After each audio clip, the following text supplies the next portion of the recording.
जय श्री हरि। वैशाख मास, जिसे माधव मास भी कहा जाता है, सभी महीनों में उत्तम है। आज के इस वीडियो में हम जानेंगे वैशाख मास महात्म्य का चौथा और पांचवा अध्याय। ये कथा स्वयं महादेव ने माता पार्वती को सुनाई थी। चलिए चलते हैं कैलाश की ओर। माता पार्वती भगवान शिव से प्रश्न करती हैं कि हे प्राणनाथ, आपने वैशाख मास के स्नान और दान की महिमा तो बताई है, किंतु क्या इस मास में धर्म का पालन करने से किसी को साक्षात मोक्ष प्राप्त हुआ है? कृपा कर कोई ऐसी कथा सुनाएं जो भक्तों का संशय दूर कर दे। भगवान शिव ने कहा, हे देवी, तुमने बहुत ही सुंदर प्रश्न किया है। इस मास की महिमा अपरंपार है। इस संदर्भ में मैं तुम्हें राजा मिथिल और एक व्याध की कथा सुनाता हूँ, जिसे सुनने मात्र से जीव के पाप कट जाते हैं। प्राचीन काल में विदेह देश में मिथिल नाम के एक प्रतापी राजा थे। वे बहुत ही धर्मात्मा थे, किंतु उनके मन में वैशाख मास के गुप्त रहस्यों को जानने की तीव्र इच्छा थी। एक बार वन विहार के दौरान उनकी भेंट एक सिद्ध महात्मा से हुई। राजा मिथिल ने ऋषि से कहा, हे ऋषिवर, मैंने सुना है कि वैशाख मास में जलदान और छाया दान का विशेष महत्व है, पर क्या एक साधारण मनुष्य जो वन में रहता हो, क्या वह भी मुक्ति पा सकता है? महात्मा ने कहा, हे राजन, भक्ति के लिए स्थान नहीं, भाव की प्रधानता है। सुनो, मैं तुम्हें एक शिकारी का वृतांत सुनाता हूँ। वह शिकारी क्रूर था, लेकिन वैशाख की तपती धूप में उसने एक प्यासे ब्राह्मण को देखा। व्याध के मन में करुणा जागी। उसने अपना काम छोड़कर पत्तों से एक सुंदर छतरी बनाई और ब्राह्मण को छाया दी। साथ ही अपने तूणीर से शीतल जल पिलाकर उसके प्राण बचाए। भगवान शिव ने कहा, हे पार्वती, उस एक छोटे से कर्म ने उस शिकारी के जीवन भर के पापों को भस्म कर दिया। वह व्याध जो कभी पशुओं की हत्या करता था, वैशाख के प्रभाव से साक्षात पुण्य का अधिकारी बन गया। हे देवी, वैशाख मास में जो मनुष्य राहगीरों के लिए प्याऊ लगवाता है, मार्ग में छाया की व्यवस्था करता है या पंखा दान करता है, वह मेरे लोक को प्राप्त होता है।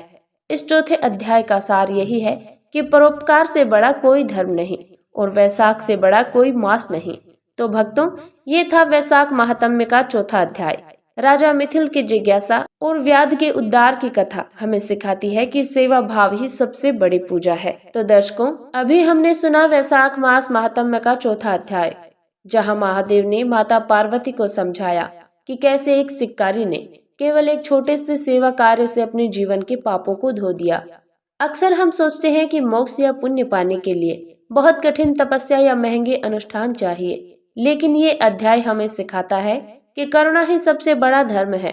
उस शिकारी ने न कोई वेद पढ़ा था, न कोई मंत्र जाना था। उसने बस तपती धूप में एक प्यासे की प्यास बुझाई और उसे छाया दी।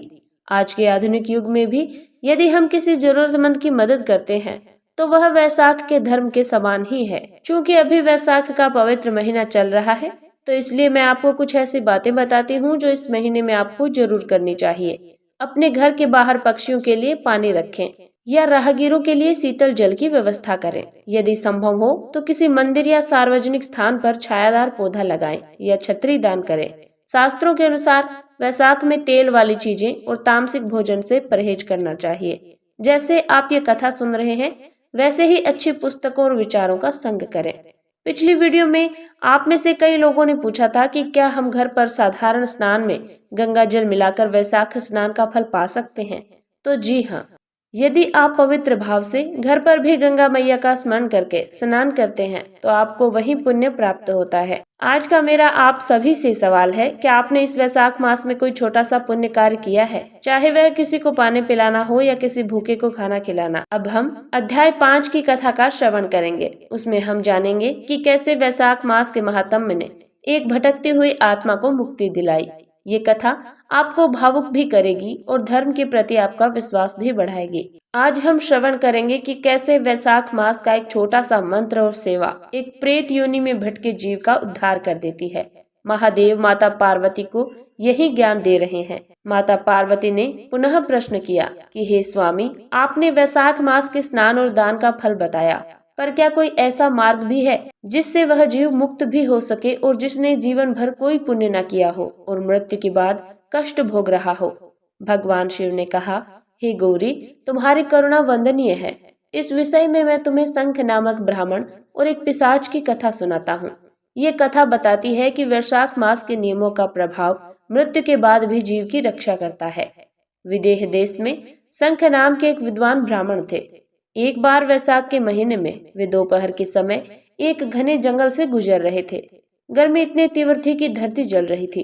तभी उन्हें एक पीपल के वृक्ष के नीचे एक भयानक और दुबला पतला पिशाच दिखाई दिया, जो भूख और प्यास से तड़प रहा था। पिशाच ने कांपती आवाज में ब्राह्मण से कहा, हे श्रेष्ठ ब्राह्मण, मुझे बचाइए। मैं पिछले कई वर्षों से इस योनि में भटक रहा हूँ। न मुझे अन्न मिला है, न जल मिला है। वैशाख की ये धूप मेरे शरीर को जला रही है। कृपा कर मुझ पर दया करें। भगवान शिव माता पार्वती से कहते हैं। ब्राह्मण शंख ने देखा कि वह पिशाच अत्यंत कष्ट में है। उन्होंने अपने कमंडल से थोड़ा जल निकाला और माधवाय नमः मंत्र का उच्चारण करते हुए वह जल उस पिशाच पर छिड़क दिया। साथ ही उन्होंने अपनी छतरी की छाया उस पिशाच पर कर दी। जैसे ही वैशाख मास में दान किए गए जल और छाया का स्पर्श उस पिशाच को हुआ, उसके जन्मों जन्मों के पाप कट गए। वह पिशाच योनि से मुक्त होकर एक सुंदर विमान में बैठकर स्वर्ग की ओर जाने लगा। जाने से पहले उसने ब्राह्मण को प्रणाम किया और कहा कि हे देव, वैशाख मास में केवल एक क्षण की सेवा ने मुझे नरक से बचा लिया।